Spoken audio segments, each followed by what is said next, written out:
जी तो अस्सलाम वालेकुम, कैसे हैं आप सब? अच्छा, तो आज हम बात करेंगे टॉप 5 सैमसंग अपकमिंग मोबाइल्स की। तो अपने टॉपिक की तरफ जाने से पहले अगर आपने चैनल को सब्सक्राइब नहीं किया तो सब्सक्राइब कर दें और बेल आइकन को प्रेस कर दें।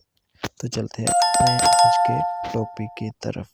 तो उसमें फर्स्ट पहला मोबाइल है वो है सैमसंग गलेक्सी AD4, जिसकी प्राइस है 27,999 रुपीज़। डिस्प्ले 6.5 इंचज़ है। और जो सेकंड मोबाइल है उसकी प्राइस है 27,999 rupees. Display 6.7 inches, memory 64 GB।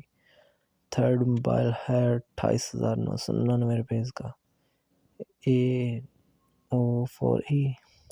Fourth mobile है 45,999 रुपीज़ का 6.5 इंचज़, डिस्प्ले है 64 GB।